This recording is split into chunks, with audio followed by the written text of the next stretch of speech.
Jai Shri Krishna everyone. Welcome back again to our channel Shriji Learning Economics.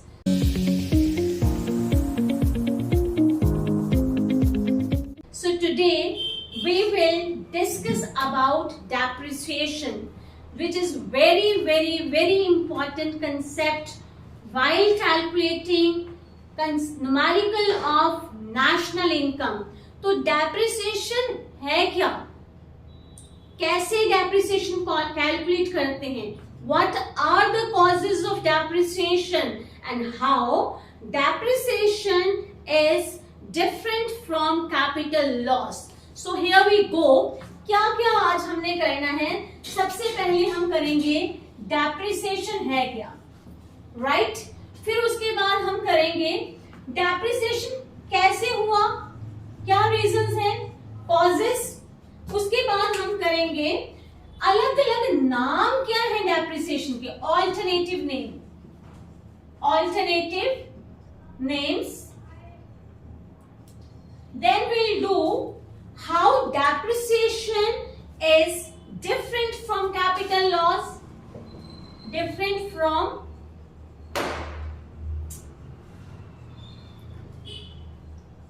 capital loss. And at the end I'll explain you various formulas to calculate depreciation. कई most of the time depreciation आपको numerical में नहीं दिया होता है, तो depreciation आपने calculate कैसे करना है, that we'll discuss that. और सबसे important जो numerical के लिए है बेटा, आप numerical में depreciation ढूंढते रहते हो पर depreciation word नहीं लिखा होता. So there are different other words also which are used while doing the numerical. So पहले depreciation concept तो clear हो कि depreciation होता क्या है. Depreciation means fall in the value of assets. कि जब हमारी fixed asset की value कम हो जाती है, that is known as depreciation. Fall in the value of fixed asset. I am repeating, क्या है depreciation? Fall in the value of fixed asset. जब fixed asset की value कम हो, that is known as depreciation. अब depreciation value हमारे fixed asset की क्यों होती है कम? What are the reasons behind this depreciation, or what are the causes of depreciation? So causes क्या है depreciation के? Number one, normal wear and tear. Normal wear and tear. इसका क्या मतलब है कि जब एसेट को, किसी भी फिक्स्ड एसेट को हम यूज करते हैं तो यूसेज के साथ साथ एसेट की वैल्यू क्या हो जाती है, कम हो जाती है. That is known as normal working में, जो वर्किंग के कारण जब एसेट की वैल्यू कम हो गई, that is known as depreciation. दूसरा क्या है, number two, passage of time. Passage of time. I'm just using the abbreviation. You just write on the full sentence. Passage of time. So जब time के साथ साथ, चाहे आपने फिक्स एसेट खरीदा आज और फिक्स एसेट आपने रख दिया और आप उसको यूज भी नहीं कर रहे हो, but due to weather, rain और ड्यू टू अदर फैक्टर्स वो पड़े भी एसेट की वैल्यू क्या हो जाती है, कम हो जाती है. That will comes under passage of time. Time के साथ साथ भी हमारे एसेट की वैल्यू क्या हो जाती है, कम हो जाती है. That is also the cause of depreciation. And here we go with the most important cause of depreciation, जिसको कहते हैं ऑब्सिलेंस. ठीक है, ऑब्सिलेंस का मतलब है इसके अंदर आएगा due to technology, due to demand. अगर हमारे जो भी हमने फिक्स एसेट लिया, जो अगर उसकी टेक्नोलॉजी अपडेटेड नहीं है या उस चीज की डिमांड मार्केट में कम हो रही है तो भी वैल्यू क्या हो जाएगी। न्यू टेक्नोलॉजी का अगर कोई भी एसेट आ जाता है मार्केट में तो जो पुरानी टेक्नोलॉजी वाला होता है उसकी ऑटोमेटिकली वैल्यू क्या हो जाती है, कम हो जाती है। एंड अब उसकी डिमांड भी क्या हो जाती है, कम। जब डिमांड कम हो जाएगी, as we know demand and price में कैसा रिलेशनशिप है, प्राइस और डिमांड नहीं बोल रही हूं मैं, डोंट गेट कंफ्यूज। प्राइस और डिमांड का नेगेटिव रिलेशनशिप है, पर डिमांड और प्राइस का कैसा रिलेशनशिप है, पॉजिटिव। अगर डिमांड कम तो प्राइस भी क्या हो जाएगा, कम। So these are the causes of depreciation. इसको इस रीजन के कारण ऑब्सिलेंस, एक्सपेक्टेड ऑब्सिलेंस इसको बच्चे बोलते हैं, इसके कारण ही डेप्रिसिएशन का एक और नाम है expected ऑब्सिलेंस। So right, so what we have done till now, meaning of depreciation, depreciation क्या है, fall in the value of fixed asset। किसके कारण हुआ, there are 3 reasons we have done, normal wear and tear, then with the passage of time, and then third is expected obsolescence। और expected obsolescence के अंदर हमने क्या किया, technology and demand. So these are the causes of depreciation. क्या बोला था मैंने, उसके बाद मीनिंग हमने कर लिया, कॉजेज हमने कर लिया। अब क्या है कि डेप्रिसिएशन को और क्या क्या कहते हैं, what are the alternative names of depreciation. This is very very very important. Numerical में जब आपको वर्ड डेप्रिसिएशन नहीं मिलता है बेटा, तो आप कहते हो, अब आप उसको ले लेते हो 0। But let me tell you one thing, depreciation के और भी नाम है, उनको नाम को याद करने के लिए, so here I am giving the trick, and the trick is CR। ठीक है, C से आपके नाम है 3, फर्स्ट है 3 नाम आपके CR से। C stands for consumption of fixed capital. Consumption of fixed capital भी किसका नाम है, डेप्रिसिएशन का। करंट रिप्लेसमेंट कॉस्ट भी क्या है, डेप्रिसिएशन है। And the third is capital consumption is also known as depreciation, and then the replacement cost भी आपको क्या है, डेप्रिसिएशन। सो मैंने क्या बोला, CR, C के 3 और एक नाम क्या है, R से शुरू होता है। Is that fine? Let's repeat once again. C stands for, जो सबको ही पता है, consumption of fixed capital. Second C stands for current replacement cost. Third C stands for capital consumption. And fourth is R, that is known as replacement cost. So what we have, let's revise once again। यहाँ तक depreciation है क्या, fall in the value of assets, asset की कम हुई।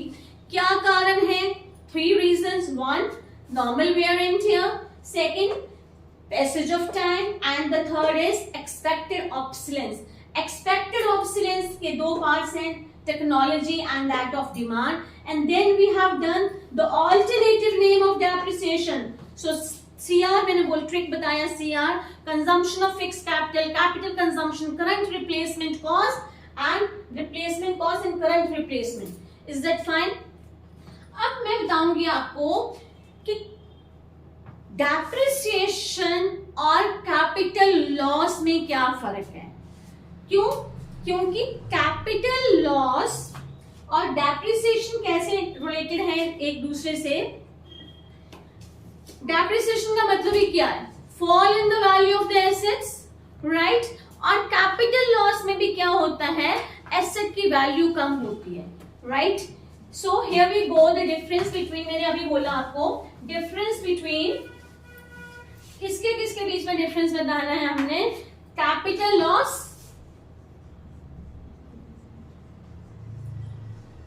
And depreciation. So let me tell you one thing at first, कि capital loss को हम कहते हैं एक्सपेक्टेड ऑब्सिलेंस, और depreciation is called expected obsolescence क्यों कहते हैं, अभी मैंने आपको बताया है, क्योंकि one of the cause of depreciation is expected obsolescence. और ये क्या है, कैपिटल लॉस क्या है आपका, ये है अनएक्सपेक्टेड ऑब्सोलेंस। कैसे? So the reason is, meaning आएगा सबसे पहले, मैंने आपको बोला हुआ है कि जब भी कोई डिफरेंस का क्वेश्चन बच्चे आता है तो एम ई वर्ड याद रखना है आपने, M and E. M stands for meaning and E stands for example. So meaning क्या आएगा capital loss का? So meaning is, write down, fall in the value of assets due to unexpected obsolescence or due to any natural calamities। अगर हमारे asset की value बेटा क्या हो गई है, कम हो गई है, किसके कारण कम हुई है, बिकॉज ऑफ नेचुरल क्लाइमेटीज। कोई अर्थक्वेक आ गया, फ्लड्स आ गए, तो हमारे एसेट्स क्या हो गए, डिस्ट्रॉय, तो वैल्यू क्या हो गई, कम। और ये meaning we have already done, that is the fall in the value of the assets due to तीन चीजें जो हमने की थी, wear and tear, passage of time, and third is technology and demand. Meaning हो गया। एग्जाम्पल में आप कुछ भी दे सकते हो, suppose we have bought the assets of 1 CR and after 5 years the value of the asset has reduced by 2, अगर 5 करोड़ का लिया है तो 2 करोड़ कम हो गया, 3 करोड़ रह गए, so that will be the example of depreciation. और कैपिटल लॉस का एग्जाम्पल क्या आएगा कि फ्लड्स आ गए, अर्थक्वेक आ गए, उसके कारण आपके एसेट की वैल्यू क्या हो गई है, कम। So meaning is done and example is done and the other is provision and production. याद रखना, एम ई तो आना ही है इसमें, और मैंने पी स्क्वेयर वर्ड बोला है आपको। P stands for production, basis बता रही हूं बेटा ये मैं आपको। पहला आया मीनिंग, फिर आया एग्जाम्पल, फिर आया आपका P. P stands for production. आप ये देखो कि जब एसेट का नॉर्मल वेयर एंड टियर होता है बच्चे, तो प्रोडक्शन चलती रहती है, प्रोडक्शन रुक नहीं जाती है, राइट। पर जब अर्थक्वेक आ गया, फ्लड्स आ गया, जब ऐसी नेचुरल क्लाइमेटीज आती हैं, तो प्रोडक्शन क्या हो जाती है हमारी, रुक जाती है या कम हो जाती है। सो मीनिंग आया पहले, बेसिस में meaning that we have done, and then there we have done the example, and then the provision. So we keep the provision for depreciation every year, जिसको बोलते हैं depreciation reserve fund. It is also known as, एक और नाम है इसका, depreciation reserve fund, right. Provision रखते हैं हम इसमें। और लास्ट है प्रोडक्शन। कैपिटल लॉस से प्रोडक्शन हमारी इन्फ्लुएंस होती है, बट डेप्रिसिएशन में प्रोडक्शन प्रोसेस हमारा कंटिन्यू रहता है। Is that okay? So these are the 4 points. आपको 4 नंबर से ज्यादा नहीं आएगा। हाँ, एक और बात बन सकता है इसका, ऑल्टरनेटिव नेम। इसका कैपिटल लॉस का ऑल्टरनेटिव नेम क्या है, अनएक्सपेक्टेड ऑब्सोलेंस, राइट। और डेप्रिसिएशन का ऑल्टरनेटिव नाम क्या है, एक्सपेक्टेड ऑब्सोलेंस, राइट। सो कितने डिफरेंस के पॉइंट बन गए, meaning, example, provision, production, and then alternative name. So this is all about the difference, and now we'll do the very important part, that is how to calculate depreciation. इसमें मैं आपको अलग अलग तरीके बताऊंगी डेप्रिसिएशन निकालने के। ये वाला तरीका जो फर्स्ट में आपको बताने लगी हूं, ये तो everybody knows this, that depreciation is equal to gross minus net. Gross और नेट के डिफरेंस को हम डेप्रिसिएशन कहते हैं, that we all know, right. और एक डेप्रिसिएशन निकालते हैं हम जिसमें आपको क्या दिया हो, cost of the assets minus scrap value और life span of the asset, life span, of asset. Is that okay? So depreciation cost of asset minus scrap value divided by lifespan.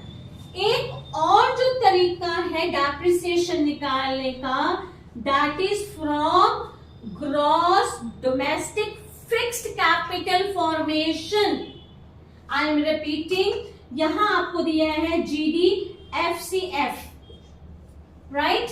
और आपको उधर दिया है नेट डोमेस्टिक कैपिटल फॉर्मेशन. क्या इन दोनों को minus करके डेप्रिसिएशन आएगा? Not at all. ये क्या है? यहां पर फिक्स्ड है पर इधर तो फिक्स नहीं है, तो पहले हमें फिक्स हटाना पड़ेगा चेंज इन स्टॉक करके, राइट? तो gross domestic fixed capital formation plus change in stock minus net domestic capital formation. क्यों आया ये formula? Let me tell you. जब मैंने इसमें बेटा added change in stock, so that is converted into GDCF and minus NDCF. तो आप देखो ये दोनों तो सेम है, डिफरेंस किसका रह गया? ग्रॉस और नेट का, राइट? और एक और जो सबसे इंपॉर्टेंट है वो क्या है? जब आपको GDFCF नहीं दिया हुआ है, इसकी जगह आपको क्या दिया है? NDFCF. ये दिया है आपको, NDFCF दिया है और GDCF दिया है. आपने क्या निकाला है? Depreciation. So the formula again, ये तो मुझे पता है, that we know that the difference between gross and net is that of the depreciation. अब फिक्स्ड वर्ड किसके साथ है? एन के, नेट के साथ. तो at first I remove this fix by adding change in stock. So यहां पहले मैं निकालूंगी NDCF is equal to NDFCF plus change in stock, right? इससे मेरा क्या आ गया? NDCF आ गया. GDCF मुझे ऑलरेडी पहले दिया है, तो अगेन मैं क्या लिखूंगी? GDCF minus NDCF. तो मेरा डेप्रिसिएशन आ गया. अब आपने भूलना नहीं है, we have done 1, 2, 3, 4 and 5 ways of calculating depreciation. So what we have done, हमने क्या किया?